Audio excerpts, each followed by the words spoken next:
મારા વાલા પ્રિયો, તમે કેમ છો? તમે સારા છો ને? શું તમે ખુશ છો?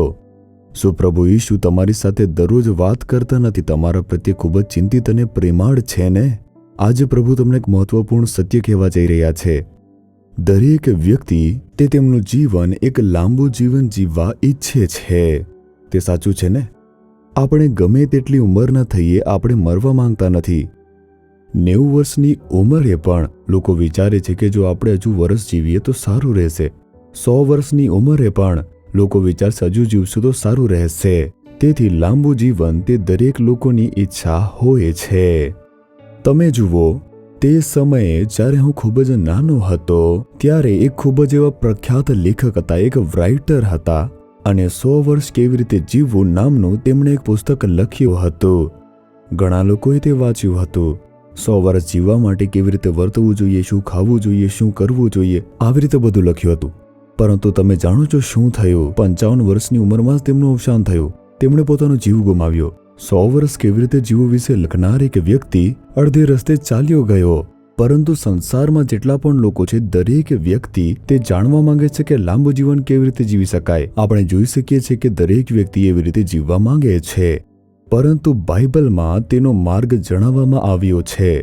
તે શું છે જાણો છો? નીતિ વચનો 10મો અધ્યાય તેની 27મી કલમમાં યહોવાનું ભય આયુષ્ય વધારે છે.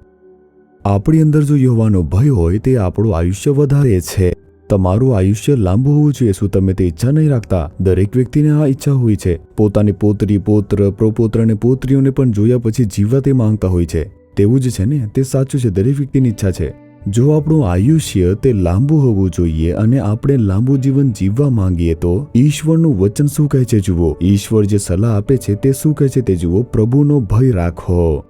આજે યહોવા પ્રભુ છે તે કોણ છે? તેમણે સ્વર્ગ અને પૃથ્વીનું સર્જન કર્યું. તેમણે જ આપણને બનાવ્યા છે.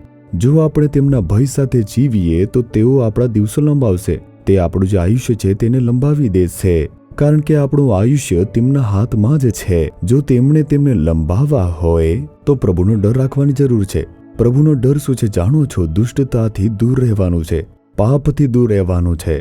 એમ કહેવું કે પ્રભુનો ભય રાખો છો પરંતુ ધૂમ્રપાન કરવું, દારૂ પીવું અને જેવી ખરાબ આદતોમાં ડૂબી રહો છો અને અઠવાડિયામાં એક જ વાર ચર્ચ જાઓ છો તો તે પ્રભુનો ભય નથી. જો આપણે આપણા રોજિંદા જીવનમાં ન્યાયી રીતે, પ્રામાણિક રીતે, પવિત્રતાથી જીવવા માટે પ્રતિબદ્ધ રહીશું તો તમારું આયુષ્ય તે લાંબુ રહેશે. તે જ તેનો ખરો અર્થ છે. તેથી આપણું આયુષ્ય લાંબુ હોય અને જે તમે ઈચ્છા રાખો છો તો આપણે આપણા સર્જનહાર યહોવા પ્રત્યે ડર રાખવાની, ભય રાખવાની જરૂર છે. જો આપણને પ્રભુ પ્રત્યે તે ડર હોય તો આપણે લાંચ લઈશું નહીં, આપણે ભેળસેળ કરીશું નહીં, આપણે અન્યાય કરીશું નહીં, બીજાઓને અસર કરે તેવી રીતે વર્તન કરીશું નહીં, આપણે બીજાઓને નુકસાન પહોંચાડશું નહીં, આપણે જીવવા માટે બીજાઓને નીચે દબાવીશું નહીં.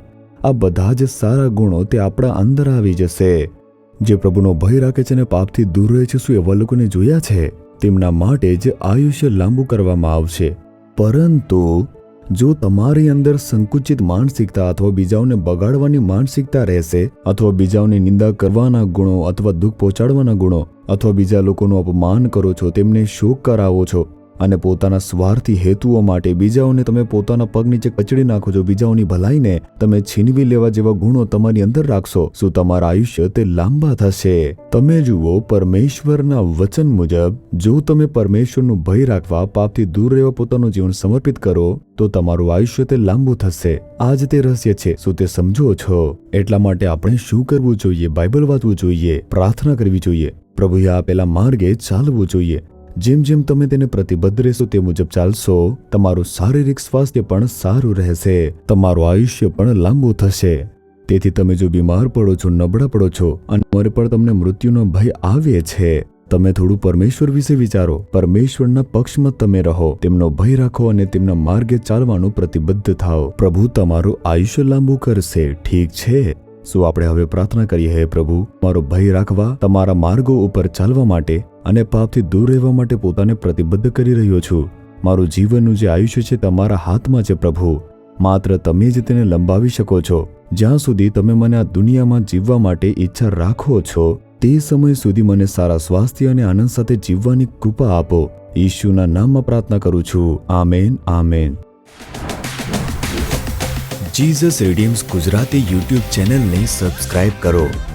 દરેક નવા કાર્યક્રમની માહિતી મેળવવા માટે બેલ આઇકન પર ક્લિક કરો.